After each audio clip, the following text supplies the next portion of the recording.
বাসর ঘরে অর্ধনগ্ন অবস্থায় শুয়ে আছি আমি, চোখ দিয়ে টপ টপ করে পানি গড়িয়ে পড়ছে। কিছুক্ষণ আগের কথা। বাসর ঘরে লাল টুকটুকে শাড়ি পরে বসে আছি আমি, মাথায় 1 হাত পরিমাণ ঘোমটা। ঘরে এসি চলছে, তারপরও কপাল বেয়ে ঘাম ঝরছে, আর সাথে চোখ দিয়েও পানি ঝরছে। নিজের সকল স্বপ্নকে বিসর্জন দিতে হলো এই বয়সেই। এরপর দেখি প্রচন্ড পেট ব্যথা হয়েছে আমার, ওয়াশরুমে গেলাম। এরপর রুমে এসে মনে মনে ভাবতে লাগলাম যে এই অবস্থায় আমি এই ভারী কাপড় পরে কতক্ষণ থাকবো। প্রচন্ড পেট ব্যথা শুরু হলো। এরপর মুখটা বেজার করে আবার বড় ঘুমটা দিয়ে আমি খাটে বসে পড়লাম।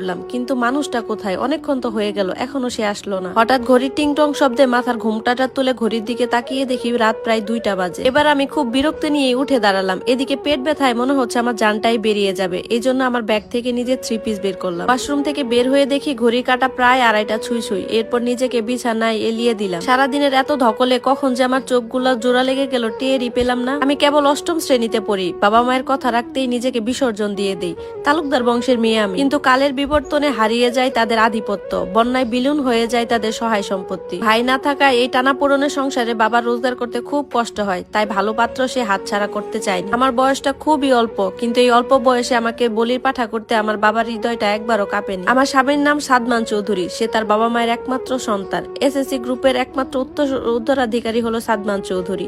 সে তার পড়াশোনা শেষ করে বাবার ব্যবসাতেই মনোযোগ দিয়েছে। উচ্চতা প্রায় 6 ফিট, গায়ের রং ফর্সা, কিন্তু চেহারাতে অন্যরকম একটা রাগ। অল্পতেই রেগে যাওয়া তার স্বভাব। সাদমান যখন বাসর ঘরে ঢুকে দেখে আমি ঘুমিয়ে পড়েছি, তাই সে আমাকে ঘুমন্ত অবস্থায় আমার বাহু ধরে টান দিয়ে বিছানা থেকে মেঝেতে ফেলে দেয়। আমি খুব গভীর ঘুমেছিলাম, তাই ঘুমন্ত অবস্থায় ও তেমন কিছু বোঝার আগে আমার মাথাটা গিয়ে খাটের সাথে বাড়ি খায়। মুহূর্তেই আমার কপাল বেয়ে রক্ত গড়িয়ে পড়তে থাকে। আমি কোনো কিছু বুঝতে না পেয়ে আমার সামনে বসে থাকা মানুষটির দিকে তাকিয়ে থাকলাম। সে আমার সামনে বসে আমার গাল ধরে জোরে জোরে টেনে বলতেছে, তুই কোন সাহসে আমার অনুমতি ছাড়া শাড়ি খুলেছিস? আমার অনুমতি ছাড়া তোকে শাড়ি খোলার অনুমতি কে দিয়েছে? How dare you?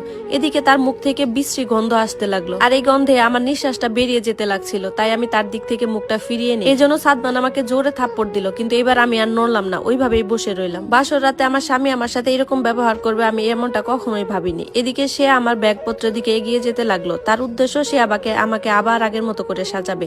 সব জিনিসপত্র এনে আমার সামনে রাখলো, আমাকে সাজাতে শুরু করলো। আমি ছোট মানুষ, এই জন্য চুপ করে পাগলের পাগড়ামি দেখছি, একটা শব্দও করতেছি না। আমাকে সাজানো শেষ, এখন আমাকে শাড়ি পরানো পালা। সে যখন আমাকে শাড়ি পরাতে চাইলো তখন আমি তাকে বাধা দেই, কিন্তু বাধা দিয়ে কোনো লাভ হয়নি। সাথে সাথে সাদমান আমার গলা চেপে ধরে বলে, আমি আমার কাজে কেউ বাধা দিক এটা একদমই পছন্দ করি না, নেক্সট টাইম এমন ভুল যেন না হয়। এটা বলে আমার গলাটা ছেড়ে দিল। এরপর আমি জোরে জোরে নিঃশ্বাস নিতে থাকলাম। আমার আপত্তি থাকা সত্ত্বেও আমি আর তাকে কোনো বাধা দিলাম না। এরপর তাকে আমি বললাম, আচ্ছা ঠিক আছে, বাকিগুলো আমি করে নিচ্ছি। সে সম্মতি দিল। আমিও আমার মতো সব কাজ শেষ করে ফেললাম। সাদমান সেদিন নেশাগ্রস্ত ছিল, তার এলোথাপাড়ি নিঃশ্বাস আমার গায়ে কাটার মতো লাগতেছিল। সাদমান তখন হুঁশে ছিল না, সে বিছানায় ঢলে পড়লো। কিন্তু পরের দিন সকালে আমি অবাক হয়ে যাই আমার স্বামীর মুখে যখন নীলা নামটি শুনলাম। বিশেষ করে রাতের বেলা ওর মুখে আমি এই নামটা উচ্চারণ করতে শুনেছি, কিন্তু মনে মনে ভাবলাম এটা হয়তো বা আমার মনের ভুল। নীলা হচ্ছে আমার শাশুড়ি, মানে সানজিদা চৌধুরীর একমাত্র বোনের মেয়ে। আমার শাশুড়ির খুব ইচ্ছা ছিল যে নীলা হবে তার একমাত্র পুত্রবধূ। নীলা আর সাদমান একে অপরকে খুব ভালোবাসে, কিন্তু সাদমানের বাবা এটার কঠিন বিরোধিতা করে। ওনার বিরোধিতা করার কারণ একটাই, তিনি তার বন্ধু মানে আমার বাবাকে কথা দিয়েছিলেন। বাবার অমতে সাদমান কিছুই করে না, এই কারণে আমাকে হয়তোবা বিয়ে করেছেন। কিছুক্ষণ পর খেয়াল করলাম আমার রুমের দিকে একটা মেয়ে এগিয়ে আসছে, তার হাতে একটা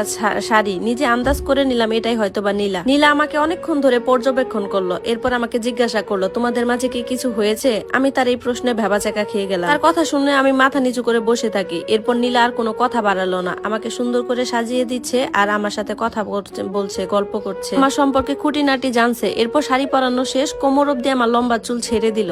ফর্সা শরীর, বেগুনি শাড়ি, ঠোঁটে ডার্ক লিপস্টিক আর চোখে হালকা কাজল। মাশাআল্লাহ ভাবি, তোমাকে কি যে সুন্দর লাগতেছে। তোমার এই রূপ দেখে মনে হয় স্যার তোমার প্রতি এত আকৃষ্ট হয়ে গেছে। আমি লজ্জায় মাথা নিচু করে ফেলি, মনে মনে অনেকটা খুশি হই, আবার ভাবি যে সত্যি কি তাই। এরপর নীলা আমাকে বলল, জানো ভাবি, তোমার জায়গায় আমি থাকতে পারতাম, কিন্তু নিয়তি আমাকে এটা হতে দেয়নি।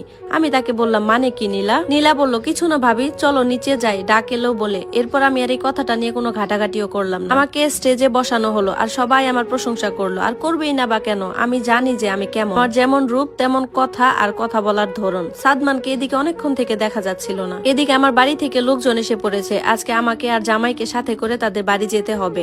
আমি স্টেজ থেকে নেমে সাদমানের রুমের দিকে পা বাড়ালাম। দোতলায় কোনার রুমটা হচ্ছে সাদমানের রুম। তার রুম থেকে পুরো শহরটা খুব সুন্দর দেখা যায়। আমি নিজের রুমে প্রবেশ করতেই একটা ছেলে আর মেয়ের কণ্ঠ শুনে থেমে যাই।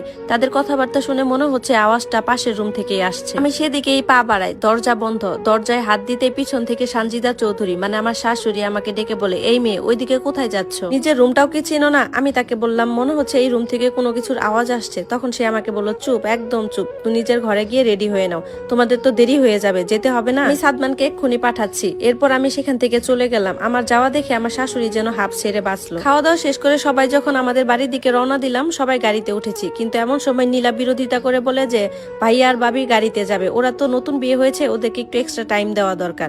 তার কথায় আমার শ্বশুরও সম্মতি দিল। এদিকে সাদমান নীলার দিকে অগ্নি দৃষ্টি নিক্ষেপ করলো, আর সাথে সাথে নীলা অন্যদিকে ফিরিয়ে গেল। এরপর বাধ্য হয়ে আমরা দুজন বাইকে গেলাম। আমরা যাব বলে আমার মা চাচিদের কত আয়োজন, তার জামাইদেরকে নিয়ে। আমাদের বাড়িটা একদম গ্রামের মধ্যে। আমাদের বাড়িতে গিয়ে খুবই বিরক্ত সাদমান, কারণ আমাদের বাড়ির এই পরিবেশে সে নিজেকে মানিয়ে নিতে পারছে না। যদিও আমার রুমটা খুবই সাজানো গোছানো ছিল। আমি তার জন্য একটা কফি বানিয়ে নিয়ে রুমে প্রবেশ করলাম। এমন সময় দেখি সে ফোনে হয়তো বা ভিডিও কলে কারোর সাথে কথা বলছে। এজন্য আমি তার সাথে আর কথা বাড়ালাম না। পরের দিন সকালে আমার শাশুড়ি মানে সাদমানের মা আমাদের বাড়িতে এসে আমাদের দরজায় নক করতে থাকে। সে অনেকবার নক করে, যখন ভেতর থেকে কোনো শব্দ পাচ্ছিল না তখন সাদমানকে কল দিল। সাদমান কল ধরে বলল, মম ডিস্টার্ব করছো কেন? তখন সে বলতেছে, তুমি না হয় ঘুমাও, ঠিক আছে, কিন্তু সে তো এই বাড়ির বউ, সে এখন থেকে চৌধুরী বাড়ির বউ, সে এখন উঠে না কেন? এদিকে কত লোক কত কান কথা বলতেছে, তার কি একটু আক্কেল নেই? এরপর সে আমাকে ঘুম থেকে জাগিয়ে দিল। ঘুম থেকে উঠে তার মুখটা দেখে আমি তো ভয়ে আটকে উঠি, না জানি সে আবার কোন সর্বনাশ করে। আমি তো সবসময় তাকে দেখে ভয়ে ভয়ে থাকি।